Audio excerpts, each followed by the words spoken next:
Peace and love, family. Welcome to another powerful Read Book Club discussion. Welcome back, family. This is our first book club meeting of 2023, family. Welcome back. Brother T. Wolo and myself, we had to take a hiatus for a little bit. Okay, after we read The Color of Law in December, we had some things going on, and it was the holiday season. Then it was my birthday, and then it was Black History Month. And so there was a lot of family going on. But the Read Book Club is back in full effect. I am your host, Dr. Ma'at, and I have with me my co-host, Brother T. Wolo. Brother T, go ahead and introduce yourself to the listening audience. Family, I'm so happy to be back. You don't understand. I'm tell you something. I've been gone. We've been gone so long. I had to dust off my books. I had to dust them off, but it's good to be back. I'm glad to be back in full effect, and I'm so happy that we have more people added to the book club this time around to discuss this great book. I am Brother T, better known as Brother T Wolo, also known as JT Cornrings in these YouTube streets, and but I'm more proud and I'm more excited by being a co-host of the Read Book Club with my sister, Dr. Ma'at. Ashe. And family, tonight we are discussing the introduction of They Were Her Property by Stephanie E. Jones Rogers. And so, family, take a moment out to thumb up this video, thumb up the video. Also share the video, family. Sharing is caring, okay? Thumb up the video.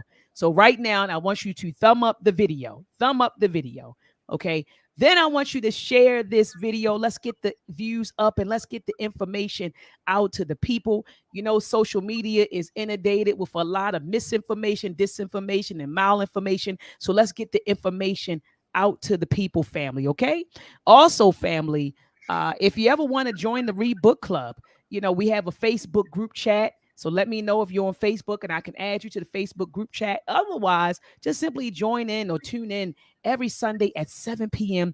Eastern Standard Time. And as Brother T. Wolo just stated, we have some special guests in the building, family, join us for the discussions for They Were Her Property. Some special guests. We have the students of Marcia, Sister Marcia Pender. Sister Marcia Pender, how are you doing tonight, Queen? I'm doing wonderful. Thanks for allowing us to be a part of your discussion. My name is Marcia Pender. I am the mother of 3 children, one currently in college. I have 2 that I'm still homeschooling. I have an African-centered homeschool, and I also am community-based, so I try to extend that out to parents who may not have time to full-time teach their children, but can do it part-time. I try to take up the slack a little bit and help them get their kids out of the public school system and just support them in the way that I can so that it is manageable. And they're just here to kind of grow their oratory skills, their discussion skills, and to be able to have a discussion on a higher level. And I thought this was the best place to do it. Absolutely. Oh man, I do hear echo. I think that, I heard a bad echo. I don't know whether that was T or brother. I don't know who it was, but I wanted to say absolutely and give you your flowers because you are doing it. I'm so glad that our people are pulling their children out of the public school system and saying, look, we can do a better job educating our own children. We can do a better job, and we should be educating our own children. We shouldn't be leaving that responsibility to anybody else. And so without further ado, I want the students to introduce themselves to the listening audience. My name is Jacinta. I go to Miss Marcia teaches me, and I'm just excited to get started. Beautiful, Jacinta. Pleasure to meet you, brother. Pleasure to meet you. I'm Sabria Badu, and I'm just here to express how I felt about the book as well. Beautiful. Nice to have you on the panel, Sabria. Peace and love to you, sister. I'm Taryn Pender. I'm 17 years old. I am a filmmaker / film writer, and I'm the oldest in my homeschool class. Beautiful. Pleasure to have you. I keep want to say Taryn, but it's Taryn. Taryn. Just let it flow. Taryn, not Taryn. But pleasure to have you, Queen, on the panel. And it is always, such a pleasure to have young people, when we have these discussions for the youth to be a part of these discussions. And I just applaud you all being here. I mean, you could be, doing something else, right? On a Sunday, doing something else and being somewhere else. But you're here with us, discussing our history, right? Discussing our history, man. And some young people look at history as a thing of of the past. I just want to ask you briefly before we jump into the discussion for tonight. How do you view history? Is history important to you? Is history valuable to you? And so one by one, I want you to tell me, what are your thoughts about history? Is it necessary? Is it valuable? Is it needed? Or is it just something that happened in the past and we don't have to think about it or learn about it or worry about it? So what are your thoughts? To me, history is a guide for life. So like it gives you a map of kind of like where you came from and kind of where humanity is going like as a whole. There are patterns that happen within life that I think are consistent. And if you learn about your history, you can see those patterns and you can either break patterns that aren't necessarily as great, or you can keep continuing patterns that help us progress as a whole. And yeah, those are my views personally. Beautiful response. Personally, I don't really see history as something extravagantly important, but I think looking at certain things in the past could be useful now. Okay. Honest answer. Honest answer. I think history is important, especially learning history, since most of it's either shied away from or hidden from, I guess, the current day society. And most people don't like to talk about history because of how, I guess, it makes them feel bad in certain ways, like slavery, per se. Okay. All right. Well, Brother T, you want to weigh in on what's your thoughts about history? You want to weigh in? Brother T, that nine. You said no, Brother T? I can't hear you. Did I mute you? Okay, Yeah, there you you go. mute me. I'm good. But basically, I'm gonna add my 2 cents. I think they a beautiful response, honest response, and I'm glad that gave them the opportunity to speak because at one time I felt that history wasn't that important as well, especially when I was a youth, until I realized that I repeated a lot of things that was already done, and if I had those lessons, I would have done a better job in the present moment. So history is that opportunity for us to go back to see what our ancestors done, see what we can add on, improve, and take further. So history is important to me on that aspect to go back to build a better plan and have a better direction. So history is Ashe. important. Ashe. Sister Marcia, what are your thoughts? If you happen to hear an echo, I have two very ferocious female dogs in here who may be fighting. So I'm just giving you that heads up that I'm trying to break up fights in here. But nonetheless, history. There was a time that I absolutely didn't feel that history was very relevant. And it was because I didn't see myself in it. It was hard to see outside of the negativities of what they chose to show what my people looked like. And it was always anxiety. I always felt anxiety, especially growing up where I grew up in a very rural community. Only one of two Black people in my class. I was always the Black representative. So, I had to speak for everybody, but I'm like 10 years old and I don't even really know my history enough to defend it. So when they start with slavery and you already feel like your people were nothing, it's really like I had no interest. And it wasn't until I started learning more about history and our history before we got here that I started really appreciating it. And then it made me want to go into other areas. So to answer your question, I absolutely believe history is important because if you don't know where you came from, if you don't know what happened before you, you don't know where you're going. And I think it's our job to start to help our children see themselves in history and what their role is and what history will become. Because whether you are actively participating or not, you're going to be part of it. And so what is your story? What is your story going to be in it? And I just want to say that I actually share. Let me meet you back. Yeah, let me meet you. Yeah, there you go. So I actually share your sentiments, T and Sister Marcia. When I was younger, I didn't appreciate history, and like you said, because I didn't see myself in it. It wasn't until a gentleman down at Lexington Market downtown in Baltimore gave me the book From the Browder File by Anthony T. Browder.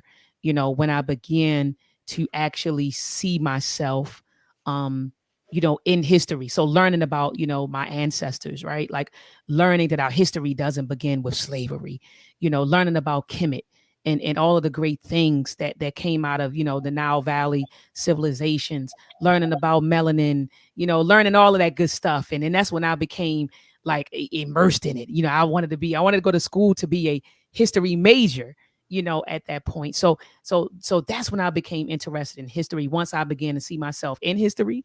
And then when I came across the work of Baba or Dr. Amos Wilson, and he talked about, history, like you said, and Taryn hit it on the ham on the nail. Him and Dr. John Henry Clark talked about it being a map, right? That you can use to navigate through life. You can use it as a guide, to recognize certain things in the past and you say, okay, this didn't work. Let me make sure I don't do this again so I won't end up over here. So using it as a means to guide our decisions, right? Our decisions and our choices, and understanding. This is what Dr. Amos Wilson said. He said there's an intimate relationship between history, culture, and personalities. So he said to know our history is to know ourselves, is to know our personality. Why do Black folks say and do and operate the way they do? Well, you got to look in the past to understand that. Why are Black people in the predicament that we are in America? Well, you got to look in the past to understand that. So I don't have conversations with people about solutions to problems unless they are students of history. Let me say that one more time. I don't engage in discussions with people regarding solutions to our current problems if they are not students of history.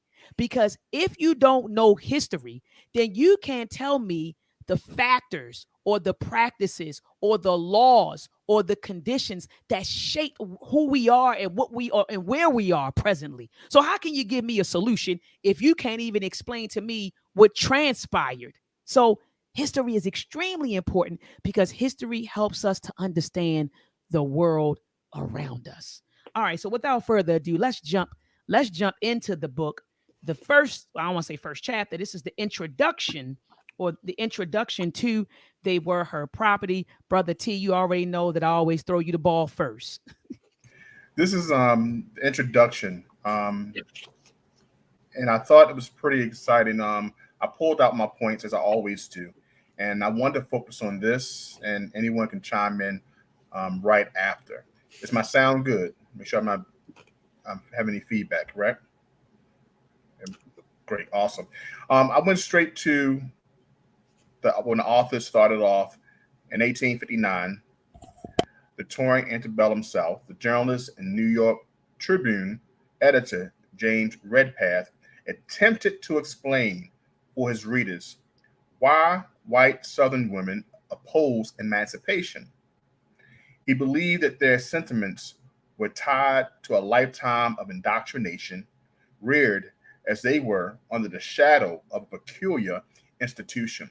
I remember this book, Peculiar Institution. I was trying to remember who actually mentioned that first as a peculiar institution. But when I opened up the first couple pages of this book, and the tone was to make sure that white women were blameless in the institution of slavery. And I wanted that point to be brought out because this is the whole um, topic of this book. But it was very important that the author put certain points in this first page.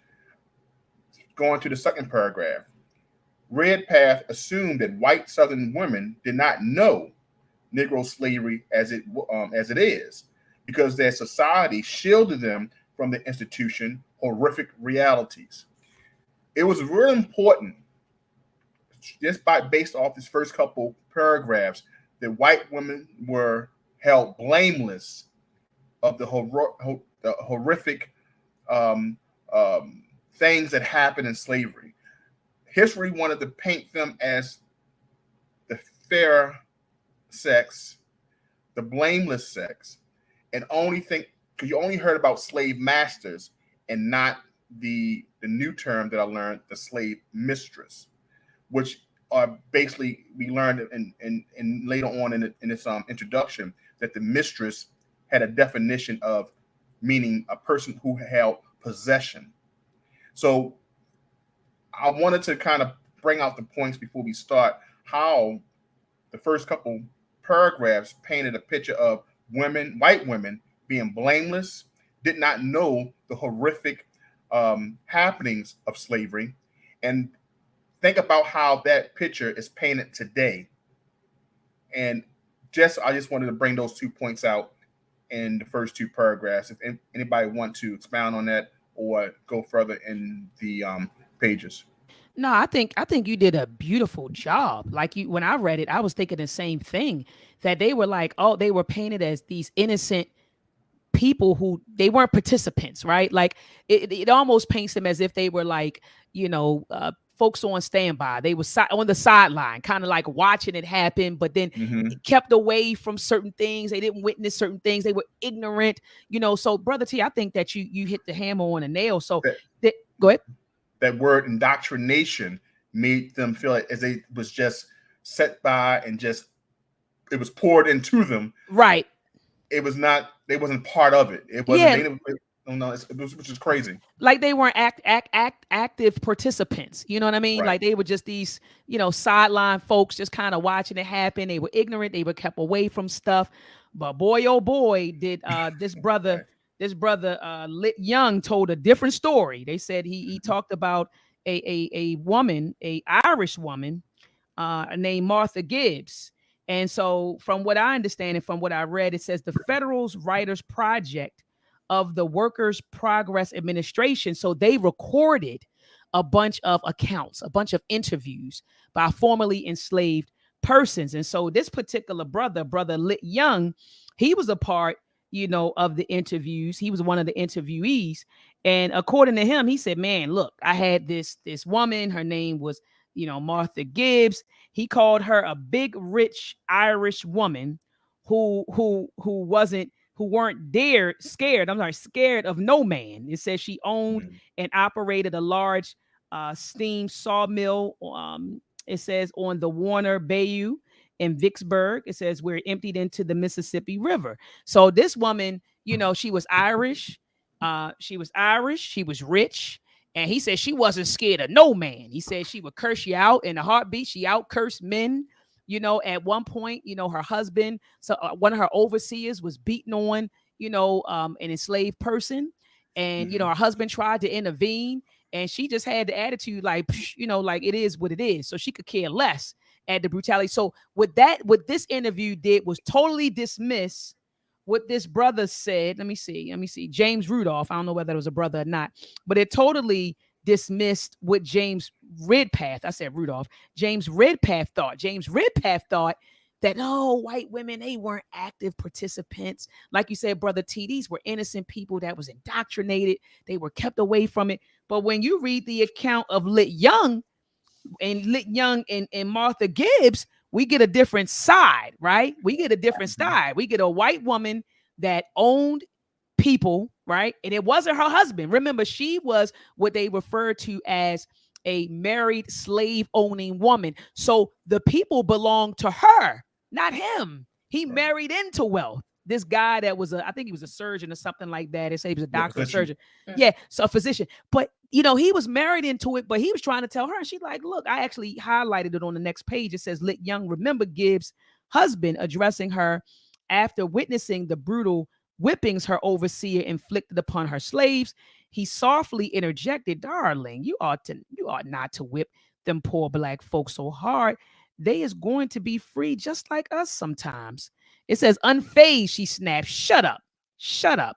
She says, sometime I believe you is a Yankee anyway. And it says she was right because during the Civil War, he served the Union forces by treating injured soldiers. So that whole idea of white women being non-participants in slavery and kept away from the brutalities of slavery was a lie. Does anybody else want to chime in? I wanted to comment on the verbiage that they used, even through talking about all like how white women were still like slave owners and how they did most of the running of their plantations and stuff. They still made it a point to talk about, how she was married and how wealthy she was, which to me kind of puts them in a light of still trying to glorify them, even though they did these horrible things and still trying to soften the blow of the things that they did. phrase in like the the second paragraph on the of the second page in the introduction. It talks about how she freed her slaves, but then they go into only temporarily, and then go into the things that she did when she re-enslaved her the slaves that she owned. I felt like that was a strategic move, and also trying to soften the blow of the horrible things that she did to the people that she overworked. No, absolutely, absolutely, and it was. You're talking about the paragraph underneath the one I just read, Taryn. Yes. Yeah. So it talked about how after the war, after emancipation, we were supposed to be free, right? January the 1st, 1863. But what she did was, and we talking about Martha Gibbs' family, this woman said, oh, they're free? Not until I get set up the way I want to be set up. So it said that, it says one day when her husband had gone to buy corn for his livestock, it says she gathered up some of her slaves, 10, 16 mule wagons. You hear that? 10, 6 mule wagons, and one ox cook wagon, and set off with them. It says they walked about 215 miles. Can you imagine? I mean, I huff and puff sometime, Brother T, after walking 1 mile. They walked 215 miles. It says from Vicksburg, Mississippi to about 3 miles from Marshall, Texas. She hired Irish guards with rifles to make sure that none of the free slaves ran away during the journey. And when they stopped to rest, the guards tied the men to trees. Then on June the 19th, 1866, isn't that when we typically celebrate Juneteenth on June 19th? Remember, June 19th, 1865, but it says on June 19th, 1866. So we're talking about 3 years, okay, post-emancipation. It says 1 year after these legally free but still enslaved people made her first crop in Texas, Martha finally let them go. So she kept them. Martha kept them and said, oh, slavery's over? Not until I get set up right. Had them travel 215 miles, wagon and foot, had them cultivate crops for her to make some money, and then said, now you can go. So which I'd like to interject just for like the audience a little bit. To walk at least like 4 miles takes like a little, about an hour. So 215 miles is like an insane amount. Absolutely. So they were walking for days. Yes. Trying to get there. And then you had to stop, you had to take bathroom breaks, whatever. I mean, I can only imagine, like this journey and what took place. But like you said, to walk 4 miles, would you say, Taryn, you're looking at what, an hour? Yeah, like an hour for 4 miles adds up to about an hour of walking. Yeah, so if we do 4 into 215, we're looking at, what's that, about 50? Let me see, that's 50 hours. And they're not walking straight 50 hours. So we know we're taking breaks. We're doing all that. Yeah. Exactly. And that's why I said it just took days. And so then the men would tie them to trees, and they wouldn't even really get to rest for very long. Not at all. And so I think a small point I wanted to make about that real quickly, just because I know how I learned about this particular part was that it was supposed to be a myth that people in Texas just weren't aware that the war was over, and that they just continued to have their slaves because why? They just didn't know that slavery had ended. Well, that's not true. She left where she was from, and that she couldn't have been the only one to make a calculated choice to leave their state, to take their slaves or their enslaved people to Texas, knowing that it would take the longest time for soldiers to get there to announce, to work them for one last harvest, to get that little bit more out of them before they just had to give it up. And so that whole myth that people in Texas as a whole just weren't aware that the war was over. Well, no, because there were people who got there that were already aware that the war was done and that the war was lost, and they still intentionally enslaved people when they were free. That's Eurocentric history for you right there. Absolutely. I mean, I couldn't agree, Queen. any more than I do. I agree with you 200%. So, like, we're at the bottom paragraph where Adam Smith is mentioned. It says Adam Smith, the preeminent 18th century economist, argued that a married woman's financial dependence upon her husband bound her to be faithful and constant to her spouse. It says, in line with Smith's thinking, we tend to imagine marriage as a colonial or 19th century woman's primary, if not her only, avenue to financial stability. And for many women, this was true. She says, but circumstances existed in which white men were economically dependent upon, even indebted to, the women they married. And this was widely recognized fact, even in the South. They never show this side. Typically, when we watch movies that depict slavery, it's always the white man. He's the patriarch is very patriarchal. So the white man is, he's in the big house. He's with his wife, his mistress. She is completely dependent upon him, right? She's in the house. She's kind of, I would, in today's terms, I would say kept. She was kept, and so she was kept. She was put up, but they never talk about how with these men, they were dependent on these women who owned enslaved people. Yes. So, but no one talks about those dynamics. And so let's unpack that. We talked a little bit about that in class for a brief moment. We talked about, like, maybe why is that and stuff. And it's deeper than more than just the dainty white woman agenda. It's a white man toxic masculinity agenda as well. They don't want to admit that some of these white women were up to par and just as brutal, if not more brutal than them at their being a slave master. They dominated that industry, and they got really good results. Well, not good results, but they were better at managing their property than they were. It even say those things. You're absolutely right, Taryn. It even goes in the second page of the introduction.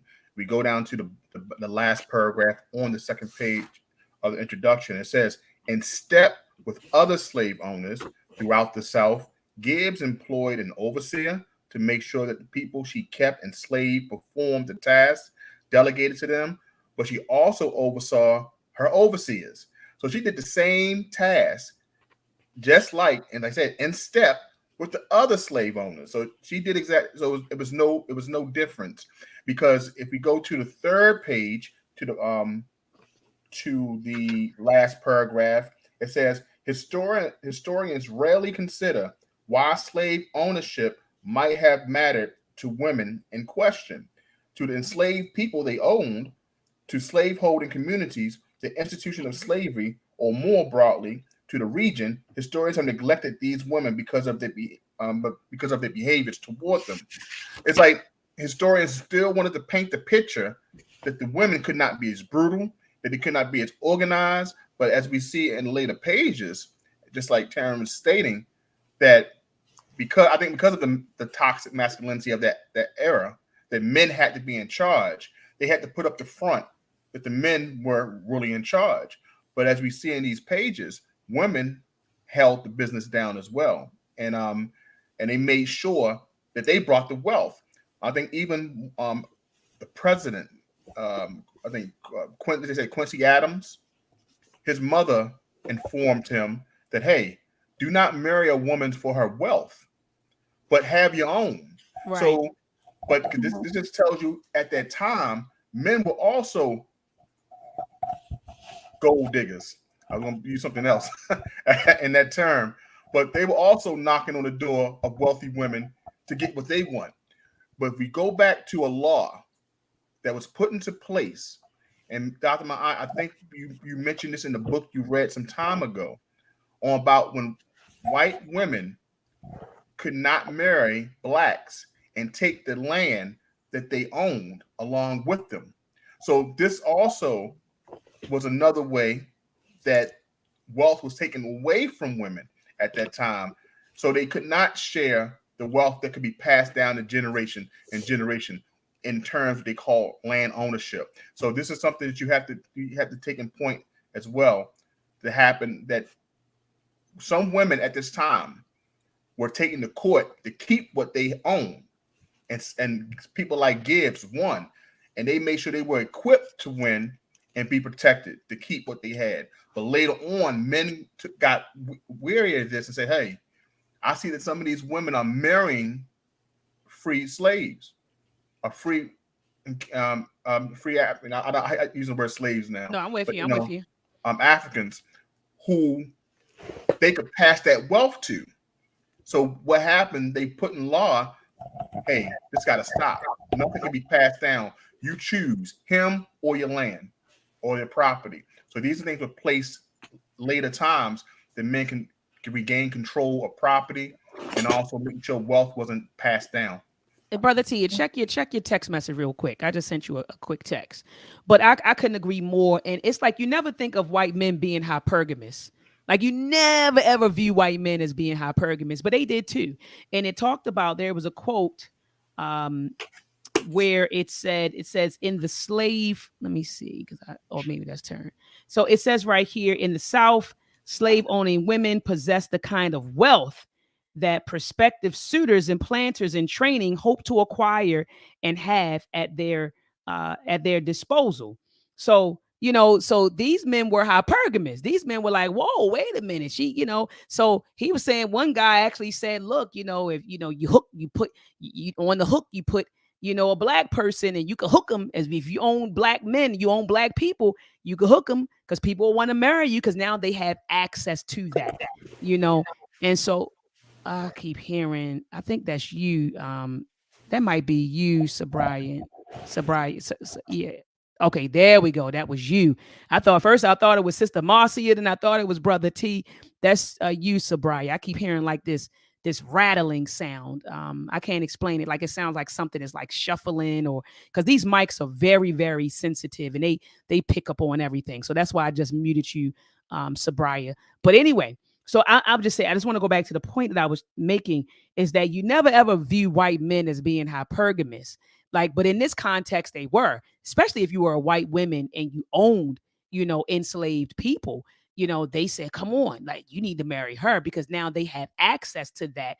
And it talked about later on, Brother T, in the subsequent pages, how they would use, their wives' property for their commercial interests. Right. So they may buy some land that they need cultivated, and their wife may own 10 or 20 people. And okay, well, let me borrow some of these people so they could cultivate the land over here. So, and then like you said, Brother T, there were legal documents that showed that these women were protecting their assets from their husband because by law, the man, I mean, you got to remember, this is America. This is a patriarchal society. So the man had control and say so, even though he didn't own it, he had control and say so over her assets. So you had white women going to court saying, no, no, no, no, no, no, no. I'm going to protect my, my assets and make sure that I maintain control over it. So once I want one of the younger people, Sabria or Jacinte, to break down, I'm at the bottom of the page where it talks about mistress of the market.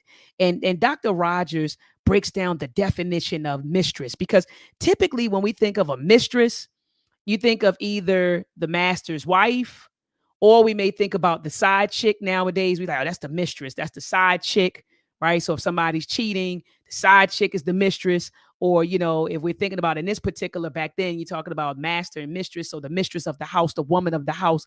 But she breaks down what the Western European definition of mistress is. And so could one of you all take it?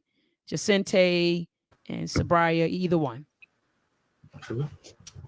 They say that a mistress was someone who exercised dominion, rule, or power. To me, that kind of seems okay. So if she was in charge of the slaves without her husband or anything, it would make sense on why they call her mistress, especially if you were to call a slave owner's wife a mistress, that would make sense. But it's also kind of interesting to me on why. I don't know how to properly form my statement, but it's more so interesting to me on how they got their name per se, like what gave them the idea to come up with the name mistress.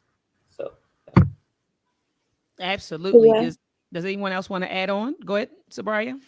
I saw the word mistress as like when we first discussed it in class, we saw it as a word that shows the woman is in possession of something or Mm-hmm. has control over something. That was what my idea of the word meant to me. Because when they call her mistress, I was thinking of it as the equivalent of the word master or Mm, something similar.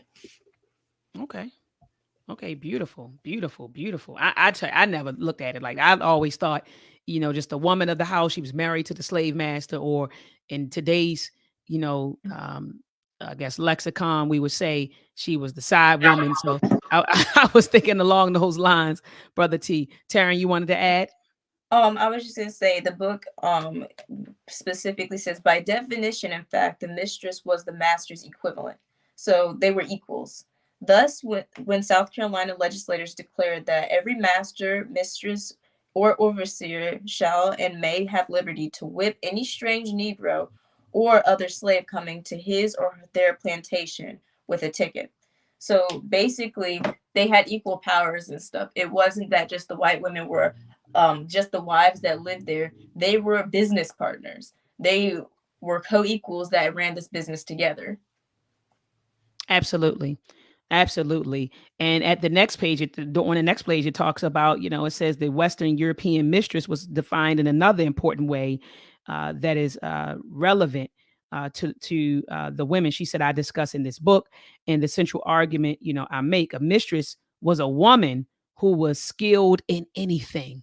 So a mistress was a woman that the woman who is skilled in anything. And she talks about or describes how these white women were skilled at how they negotiated with slave traders.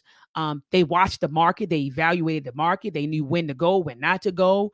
They sued at times when they felt like they were being, I guess, overcharged or worked. They made sure they sued. So these women were very, very skilled at acquiring and also selling enslaved persons. Now I want to pick your brains, Taryn and Sabria and Jacente and Brother T, about this next point on this particular page. I'm in the middle of the next page, okay, where it talks about the historian Susan O'Donovan.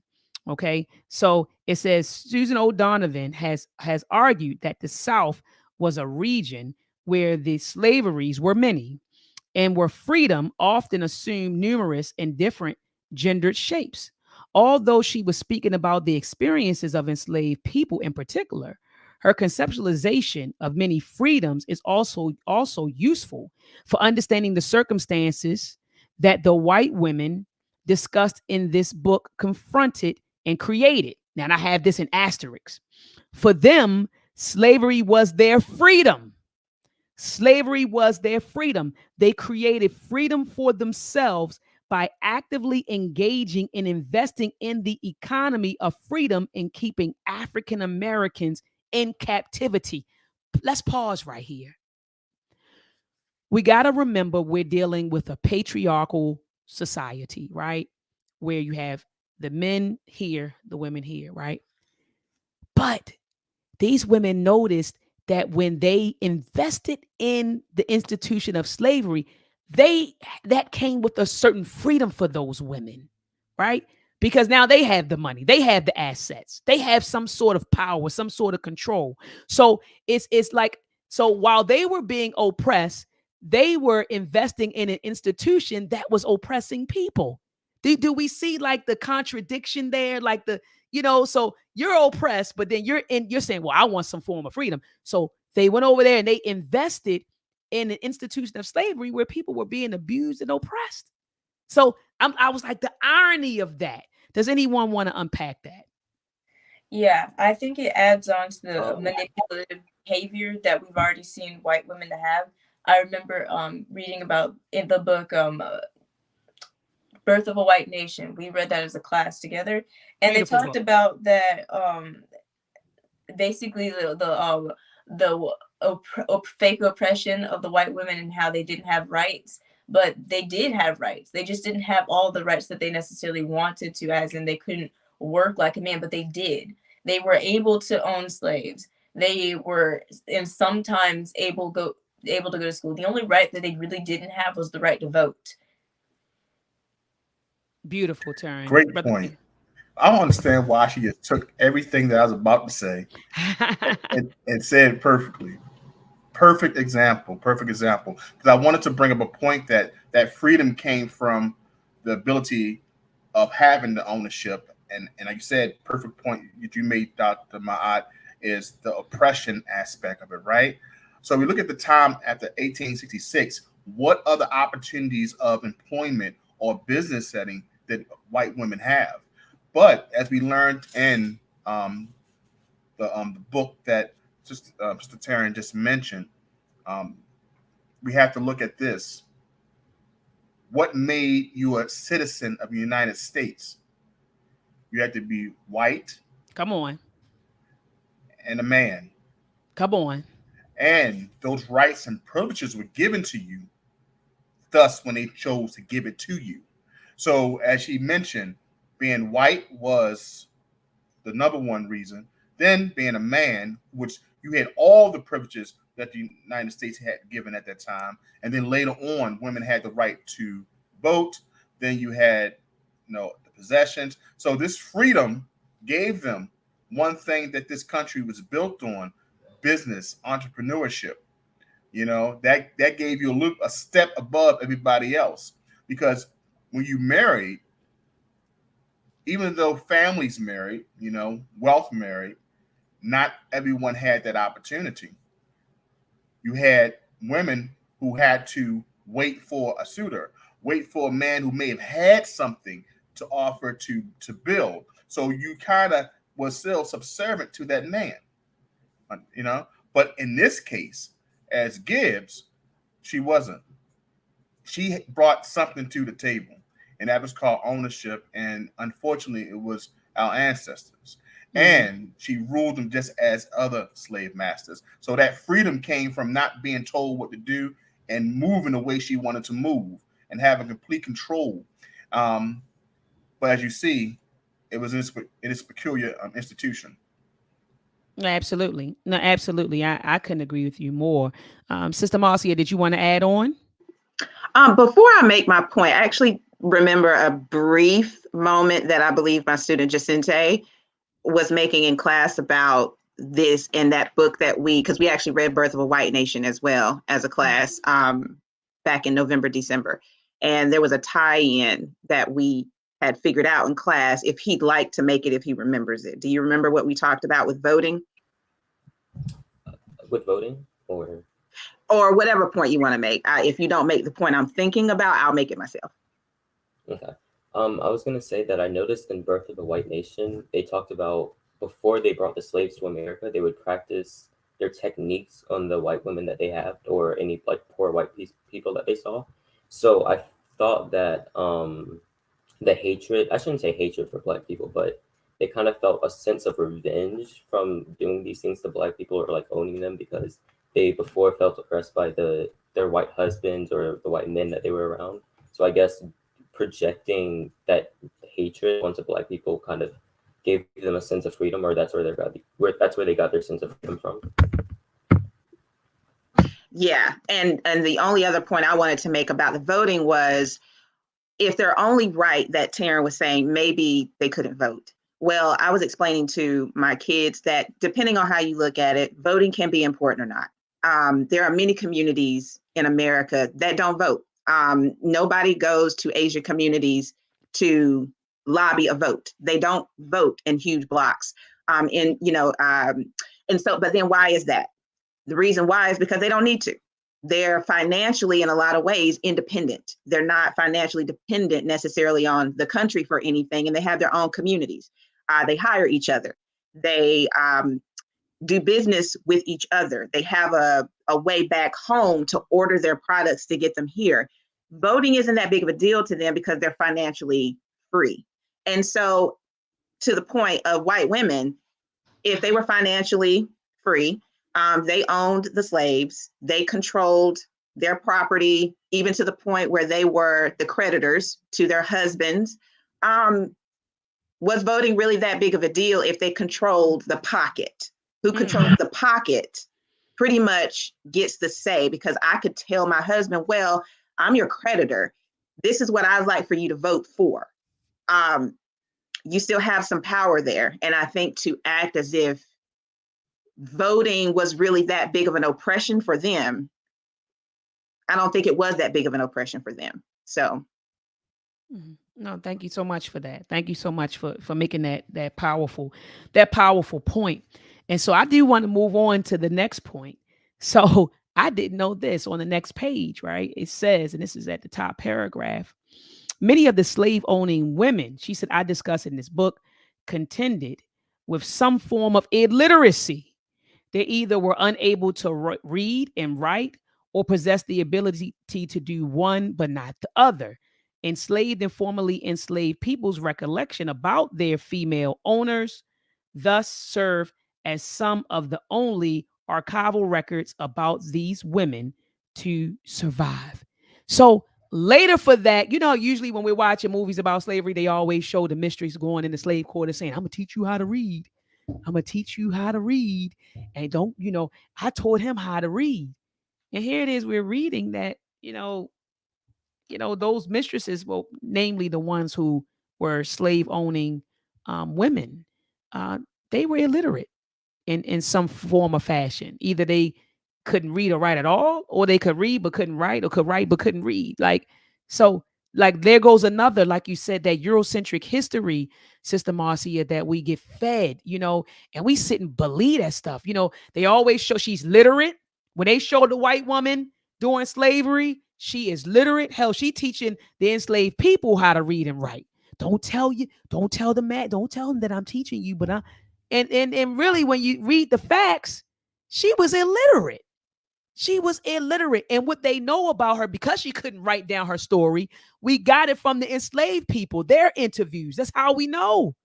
So again, I'm telling you, when you talk about, man, I remember Professor James Small, he always says, knowing your history erases the mystery. History erases the mystery. It does, because we're sitting here looking at those Uncle Tom cabins and all of those different those depictions of slavery, and feeding into that imagery and believing that stuff, which is far from reality. Does anyone want to chime in on that? You tied it in, Dr. Matt. I didn't. I didn't even look at it that way. So yeah, I didn't even think about their literacy to the point of all the stories that we heard. Even look at the Birth of a Nation, the movie, and Nate Parker put together. The reason that that um that Nat Turner. Nat, there you go, I'm sorry. I wanted to get Nate his name out the way. Nat Turner learned about the scriptures was because of the mistress giving him the book and telling him what to read and what not to read. You always hear the stories of that educational system or the reading being given to them by that person. So I didn't even put that together and tie to other movies. So I'm glad you made that point. I didn't even see it when I was reading this. Do you even think about that? I'm sitting there back when I read it, I said, they was illiterate. Usually that's how they depict us. We can't speak English. We spoke broken English, and we couldn't read, we couldn't write. I've never seen a movie that depicted slavery that showed white men, white slave masters, white male slave masters, and white female slave masters illiterate. I never saw one. They all knew how to read. They all knew how to write. They were articulate. We've never seen the white, especially the white women. We've never seen her depicted as illiterate, in a movie. I haven't seen it. Well, also one point that I want to bring up, because we didn't mention it thus far in this this introduction. If anyone else seen it and wants to expound and let me know, is that slaves were given to the young when they, fathers would say, "Hey, I want to gift my daughter this servant," so they grew up with them. So this also helped the author to paint the picture that they knew about possessions, even if they didn't become mistress as an adult. They knew about possessions. They knew about how to oppress. They knew how to build a social structure based off having ownership of someone. So this is something that, and then in those times, at an early age, they were gifted, enslaved Africans. So their mentality was, hey, I'm ahead of the pack because this person belongs to me. They do what I ask them to do when they ask them to do it. So the mentality that they were blameless, that they had no idea of this institution as adults, is false again, because majority, we don't have a number that was mentioned here in this first introduction, but many of them, based off the introduction, they had slaves growing up. So it's something to think about. That forms a person thought pattern and how they treat people. So that's something I wanted to bring up.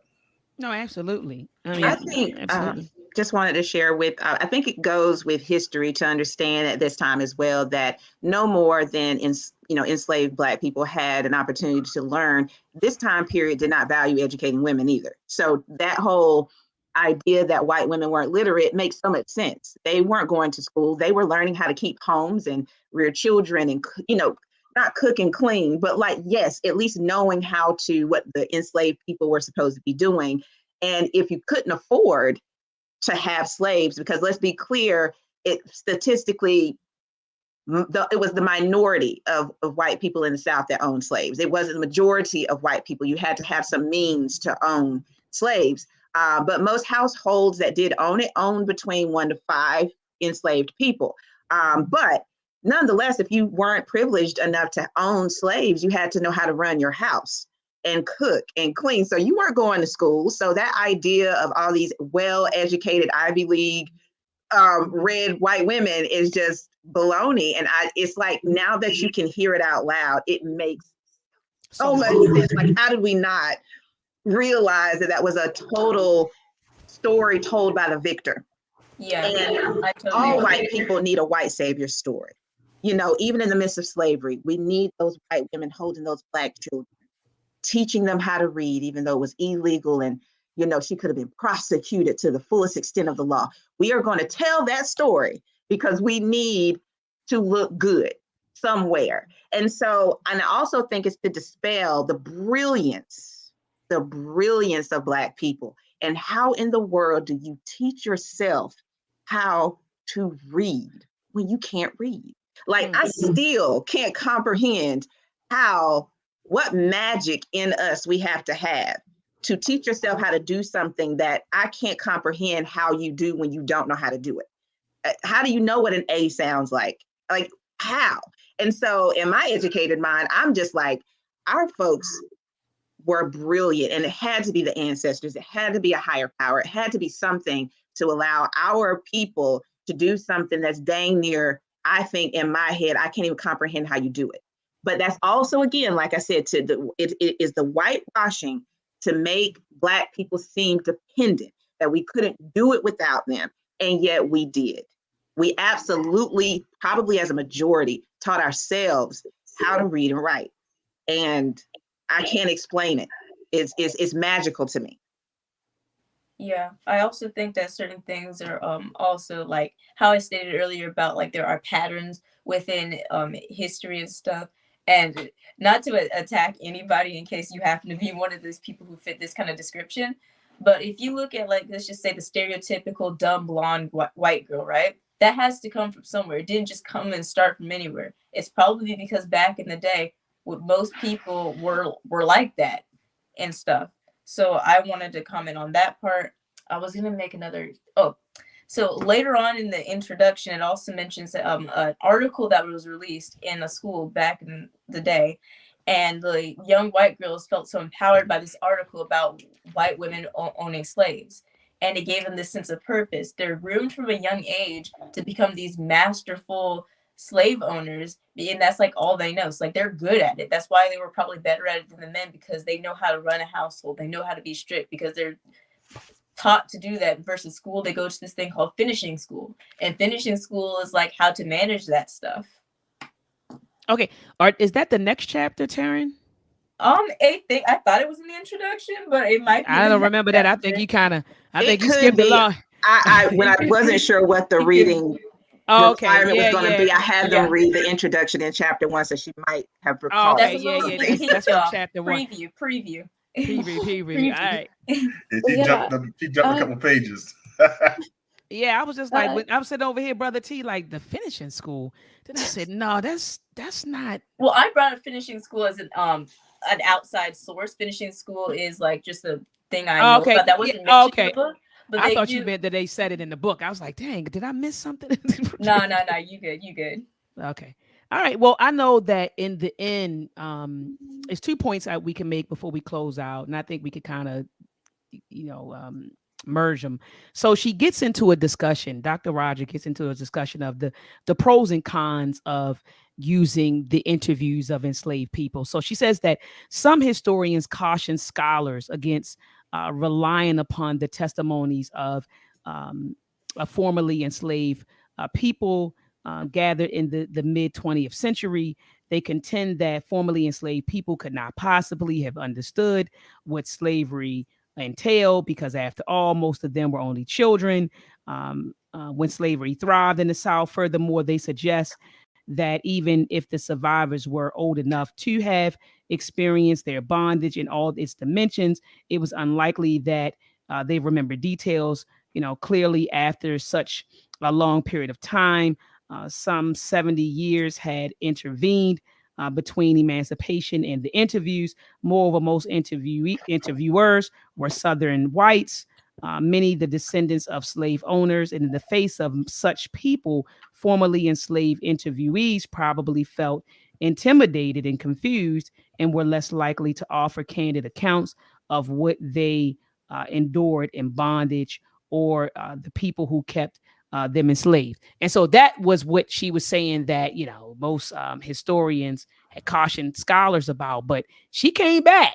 She was like, wait a minute, there were some people who were 13 and 15 and who could, recount what took place when they were enslaved, so she kind of clapped back on that. She's like, wait a minute, there were some people. And then she said, she mentioned psychologists, and genealogists. She said, wait a minute, it's a such thing called salient memories. I think I made, where is it? Salient life events. So when someone, is born, when someone dies, when trauma happens, she's saying no matter how young you are, you still have that memory. So when she said that, Sister Marcia, I felt Dr. Rogers. I said, you know what? She's right. I remember in 1984, I was 3, telling my age, Taryn, and Sabria and Jacinte. I'm telling my age. 1984, I was 3, right? And so that means I was born in 81, right? So I was 3. And I remember my grandmother's funeral, my father's mother's funeral. I remember what she had on. I remember how she looked in her casket. I remember looking to my right and my left and seeing my mother and my brother cry and my father cry. I was 3. So you might say, well, Dago, how did she remember that? So when they said, hold on, it says additionally, although some formerly enslaved people were young when they were freed, she said it's unlikely that they could forget that. She said psychologists and genealogists call salient life events. You don't forget when stuff like that happens. So obviously it was tragic, because I'm at 3 and I'm witnessing this, but it stuck with me. The memory never left me. So when I recounted years later my grandmother's funeral, my father looked at me. He said, how do you remember that? You were 3. I can't tell you everything that happened to me when I was 3, but I can tell you that she wore white. People were going around in a circle. They were kissing her. I saw my brother crying. I saw my mother crying. And I saw my father crying. Salient life events you will remember. So I say all that to say Stephanie Rogers was on point. She said, wait a minute, they're going to remember these salient life events. Some of them were teenagers when they experienced slavery. So she was like, no, I am going to rely on their testimonies. I think they are equipped. And then she said, even in some of the interviews, that they were candid about what took place, whether it was sexual violence or murder on both ends. I think she called it cross sexual violence. So she said they were candid about what took place. So she was like, "You daggone what? Right? I'm I'm going to rely on that. Does anyone want to jump in? I wanted to mention that traumatic events can leave an imprint on your memory, which she does speak about that a lot, which is very important because when things like sexual assault, abuse, and all the whippings that have happened to people in the past, when things like that happen, that's going to leave a mark in the memory. Absolutely. I couldn't agree with you more. Absolutely. Yes, it's like a, I don't know if you guys seen the movie Inside Out, but it's like a core memory that sticks with you. That like when something really impactful happens, you don't just forget those things. And similar to you, Dr. Maya, I do. I also too like have a very vivid memory of certain things where they're like super happy memories, because it doesn't just happen to tragic memories. It happens to like your Absolutely. best high moments when you're like super happy or like you really like it stood out to you. And it also happens to really tragic things as well. But like you don't just forget those things because you're young. If it stands out to you and it's important enough, you're gonna remember it. Absolutely. Absolutely. And the last thing Dr. Rogers concluded with was the power, how powerful it was for our ancestors to tell their stories. I believe she said they started conducting these interviews in the 1930s and 1920s and 1930s around this time. I want to say, Brother T, was it 1935? You got to tell me. Was it 1935 when they started conducting these interviews? I want to say it was 1920s and 1930s. So I'll have him confirm. He's looking for it now. But think about this, panel. This was in the height that you talking about. This is Jim Crow. And black folks are sitting down talking about what took place with them during enslavement. You know, at a time Right. where if you said something ill about a white person, you could have been killed. But they told their story. And that was 1930s. powerful. It was 1930s, Brother T. Yes. 1930s. We're in the Around the we're in the Great height of, Depression. right. You're in the Great Depression, the height of Jim Crow, where if you didn't get off the sidewalk and look down, you could be killed, you could be lynched. And here it is, they're telling their story on record, speaking about what white folks did to them. And that could have been perceived as speaking ill against white folks, or about white folks. And so these ancestors who told their stories, they were extremely courageous. And these stories are powerful because here we are in 2023 now listening and reading their stories. And I love how Dr. Rogers concluded with, she was like, yeah, I was toiling with the use, using the word nigga. I don't know whether I was going to use that, because I didn't want to offend people. But she said, I don't want to be a revisionist. She said, I want to make sure that I preserve the stories in their own words. And so when I read that part, I started thinking about peace be upon her soul, Zora Neale Hurston, and the book Barracoon, and how when she wrote the story of Cudjoe Lewis, she kept it in his and hit what he said. She recorded exactly how he said it, what he said. She recorded it down. And so it's that story. He's telling his life story in his words. And so I love how she said, with they were her property. She said in this book, when she recounts what these informally enslaved people experienced, we're reading about it in their own words. So she said, you're going to hear the word nigga because that's how they spoke. So she said, you're going to hear that. I don't mean to offend you guys, but you're going to hear it. And so does anyone want to chime in and close on this point? Very briefly, I was just gonna comment on how like when this word, we can't tiptoe around it. In proper context, it is a part of the culture and part of the history, and it's important for people to hear it and understand the implications of what that word means and how it was used. It's not just something that's used for common lingo like we hear in music. It is a word that was very um used in such a derogatory way, but it does need to be talked about. We can't just ignore it as a whole either because it was used in such a derogatory form. So those are my closing remarks on that. Absolutely. Absolutely. And so Sister Crystal Denise, she has a request. She said, can someone read this last let me put the light on it. The last paragraph. She said the last paragraph was very powerful to her. Brother T, you want to go ahead and read the last paragraph? It's crazy. That's what I was looking at, and I highlighted as well. Just before that paragraph, it talks about the investment. That wasn't talked about the investment of that the white woman made into slavery. That's rarely talked about. But right after that, it says that no group spoke about these women's investment in slavery more often or more powerfully than the enslaved people subjugated to the ownership of the control. They were the people whose lives were never, I'm sorry, they were the people whose lives were forever changed when a mistress sold someone just so she could buy a new dress. Mm.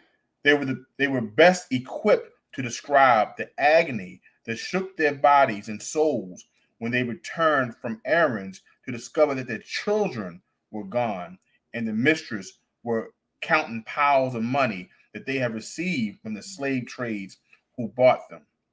Only enslaved people can speak about the female owner's profound economic contributions to the continued enslavement with such astonishing precision. This was their story too. Mm. Thank you, Sister Crystal Denise, for suggesting that we read that. And brother T, you say you were looking at it like we gotta read that. Sold for a dress. Sold for a dress. Your child, you leave out to go run some errands and you come back and your child is gone. Your husband is sold. Your wife is sold. And she's sitting there counting up a pile of money because she want to go buy a new dress. You know, I think when I think of slavery, it's just, it was so dehumanizing, you know, and I don't think that we really understand that. Like, it was so dehumanizing. When I think of the story of Cudjo Lewis, I literally cried. When I watched his Descendants, there's a documentary on Netflix, and I encourage everyone to watch it. It's based on the book Barracoon by Zora Neale Hurston. And so the name of the documentary is called The Descendants. And these are the descendants of the people who came off of the Cotilda, which was the last, slave ship that came into the states that we know of, and so these are that's why they call it the descendants. They are the descendants of the people who got off of the Clotilda, and one of those people was Cudjo Lewis. And those people said, I remember hearing his descendants say, he longed for home until he died. He was an older man, older gentleman, an elder when he passed away. But they said he used to cry when he thought about his home. So just thinking about that being snatched, being, sent on a plantation, working from can't see to can't see, doing back-breaking labor, sometimes being punished, being whipped, your genitalia is being cut off, babies being cut out of the bellies of Black women's families being separated. Slavery was so dehumanizing. I mean, we were robbed of our humanity during the Ma'afa. And I don't think that people really get it. Especially the people who say, oh, they not old reparations. What they need old? Yeah, they not old Think about dehumanizing. It was a system of, yes, exploitation and wealth creation for another group of people, but the institution of slavery was dehumanizing. We were robbed of our humanity. And so, anyway, guys, I do appreciate this panel, this intergenerational panel, which is powerful. Family, join us next Sunday at 7 p.m. Eastern Standard Time as we discuss chapter 1 of They Were Her Property. So tonight was just an appetizer, just a little appetizer tonight. And so we're going to get into the nitty-gritty next weekend. Does anyone have any closing words for the listening audience? I do. I think the main thing that I got from the intro for me was I know for a fact that for families, the person who decides the culture in the family is the mother. Come on. Okay. That's why it's really important to know who you're marrying. I'll put that out there to my brothers. It's very important, even not just interracially, even within your own culture. If that sister is not in line with your cultural values, understand that those children love their mother first. They're nurturers. So you're going to believe your mom. Like my kids trust me and they love their father, but if mom says something is true, they go believe their mama. So Come on. there's a lot of power with that, especially with the sons. A son is who their mother makes them to be. And I believe to go through these stories to act as if the culture of whiteness was not directly controlled by the white women in these families does a huge disservice to the story, because and I think it's very intentional, and you have to understand that I believe white men have intentionally played a part in making sure that they almost threw themselves on the sword to protect this story that white women control their culture. Nothing is done unless they were okay with it. And so they were not just sideline watchers. They actively participated, they actively ignored, they actively invested, and at the detriment to Black people, they were willing to throw another oppressed group of people under the bus for their own freedom. And I think it's cowardly, and I think that it still is being done today. And I try to actively keep that in mind, specifically with my own children, with making sure that, you know, they understand that about that particular dominant society. And one thing that stood out to me about this, and I just also happened to watch this movie on Netflix with Eddie Murphy, and his daughter was marrying the white guy, and there was this moment where the white guy was talking to his Black friend podcaster, and she said that he was breaking down why there is this disconnect between white people and Black people, and why we can never be friends. And if you have not seen, I think it was a powerful moment, because she was explaining that we are the jilted lover, and can you ever trust your lover once he's cheated on you, and multiple times? You can't be in a relationship with that type of person when there's never any reparation or recompense, like apology, some type of trying to make amends, and you continue to keep doing it. We can't be friends. We can get along, but we can't be friends. But I do think that it's important to understand that white women's roles were active and that they control their culture. If they didn't want it to be this way, this all could end if white women wanted it to. So it's what it is. Beautiful point. Beautiful point. Taryn, Sabraya, Jacente, what your Yeah. closing words? My closing words, first and foremost, thank you for allowing us to have share this platform with you to discuss this book. I thoroughly enjoyed having this discussion. My closing remarks would be for all the women out there to understand the power that they have, because we as women can be very manipulative, and we do hold an immense amount of power, like my mom discussed. So to be cognizant of these things, and to really understand and be intentional about what you're putting out there, because mom is correct. You can make a change for these things. If you want things to be a certain way, you can make it there. You just have to put in the work to do that. Absolutely. Absolutely. Sabraya, any closing words, or are you good to go? I will say again, thank you for letting us come up here and speak about this book. But my closing words overall for the introduction would be that women are very influential on the world, and especially on other people. Because as Taryn said, women are very manipulative. But if they really wanted something to end, they could end it, which is very important. Because for this to still be going on at this day and age is kind of disappointing. Absolutely. I couldn't agree with you anymore. 200%. I agree. Brother Um, Jacente.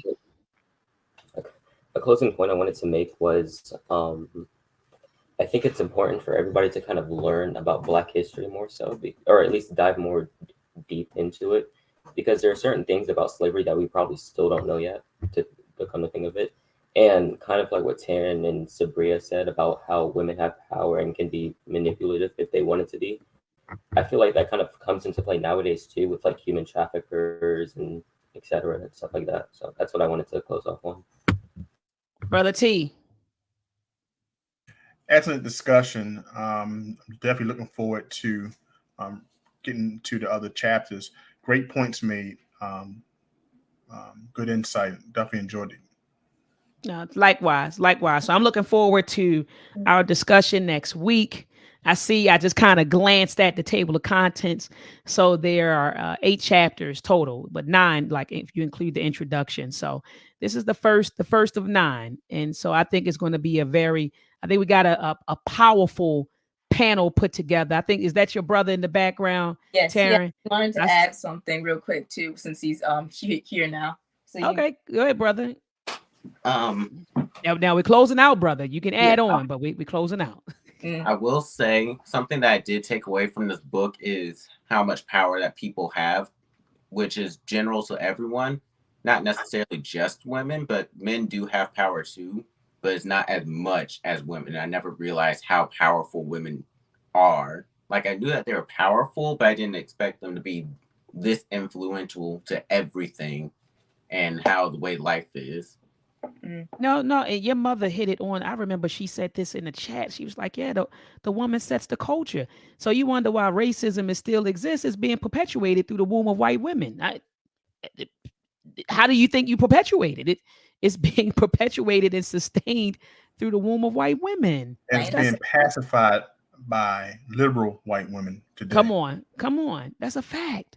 That's a fact. And so, I love when Turn said, as women, she said, we got to recognize our power, and I remember, the nation, I think it was either Elijah Muhammad or Minister Farrakhan, or both said, a nation can rise only as high as its woman, you know, that a woman gives birth to the nation. She nurtures the nation. So it starts with her. And so anyway, y'all, we can go on and on and on about the power of women. But join us, family, next Sunday at 7 p.m. Eastern Standard Time to talk about chapter 1. I can't wait. When I put this on the internet and I told everybody that we were going to discuss the introduction tonight, they were like, "This book is eye-opening," and I have to admit they are correct. They were correct. I'm gonna have to go back on IG and Twitter and tell everybody you were right. It's like, Doc, I'm telling you, you're gonna love this book. It's eye-opening. I'm telling you, and it is a powerful book. So I'm looking forward to reading it and discussing it with this beautiful, beautiful panel. Family, make sure that you subscribe to my YouTube channel. Some people are sitting in the chat. You didn't subscribe. Make sure you subscribe. And if you already subscribed to my YouTube channel, go back and make sure that you are subscribed, because what YouTube is doing, and Brother T, you know how they play games with these algorithms and stuff. They go and they unsubscribe people. So people have come to me and said, Dr. Ma'at, I was subscribed and I hit the notification bell and you went live 10 times and I didn't even know that you were live because I had been unsubscribed. So family, even if you are subscribed to my YouTube channel, go back and check to make sure that you're still subscribed to my YouTube channel. And if you aren't, resubscribe, hit the notification bell so that whenever I go live, you will be notified. Also, family, thumb up this video. Let's get this information out there to the people. Thumb up this video, because what we are doing, family, is we are dismantling Eurocentric history. We're dismantling Eurocentric history one book at a time. I'm going to say that again. We are dismantling Eurocentric history one book at a time. So thumb up this video. Also, make sure that you comment. Come back to the comment. These young people are going to be looking at the comments. Make sure you comment, drop a nice comment, and keep on encouraging these young folks, family. And also share this video. If you're on Twitter, tweet the link. If you're on Facebook, post the link. If you're on Facebook, post it. Whatever social media platform you are on, get the word out. Share the video. Sharing is caring. Family, have a beautiful Blacktastic week. I will be live again. I just don't know when, Brother T. Wolo. Sometimes the spirit just moves me. I get off from work and I say, I'm not too tired to log on and have a Blacktastic, or Black excellence discussion with my people. So sometimes the spirit just hit me. It's not going to hit me tomorrow because I'm tired, but I might be live on Tuesday, Wednesday, or Thursday, but just hit the notification bells so that as soon as I go live, you are alerted. Family, peace and Black power. A Bibi Fahodie, a Bibi Tumi, Uhuru Sasa.